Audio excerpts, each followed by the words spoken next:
ಜೀವನದಲ್ಲಿ ಎರಡು ನೆನಪಿಟ್ಕೊಂಡು ಎರಡು ಮರ್ತು ಬಿಟ್ರೆ ಸಾಕು. ಇದೆಲ್ಲ ಪ್ರವಚನವನ್ನು ಕೇಳಿದ್ದಕ್ಕೆ ಸಾರ್ಥಕ. ಯಾವ ನೆನಪಿಟ್ಕೊಳ್ಬೇಕು ಅಂತಂದ್ರೆ, ಮೊದಲನೆಯದಾಗಿ ನಾವು ಯಾರಿಗಾದರೂ ಉಪಕಾರ ಮಾಡಿದ್ರೆ ಅದನ್ನು ಮರಿಬೇಕು. ಅಥವಾ ನಮಗೆ ಯಾರಾದರೂ ಅಪಕಾರ ಮಾಡಿದ್ರೆ ಅದನ್ನು ಮರಿಬೇಕು.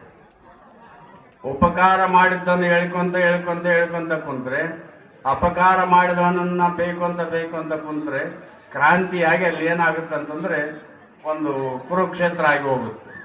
ಅದಕ್ಕಾಗಿ ಉಪಕಾರ ಮಾಡಿದ್ದನ್ನು ಮರೆತು ಅಪಕಾರ ಮಾಡಿದವನನ್ನು ಮರಿಬೇಕು. ಇವೆರಡನ್ನ ಮರೆತು ಬಿಟ್ರೆ ನಿಮ್ಮ ಜೀವನ ಪಾವನ. ಇನ್ನು ಎರಡನ್ನ ನೆನಪಿಟ್ಕೊಳ್ಬೇಕು. ಯಾವ ನೆನಪಿಟ್ಕೊಳ್ಬೇಕು ಅಂತಂದ್ರೆ, ಮೊದಲನೆಯದಾಗಿ ದೇವರಿದ್ದಾನೆ,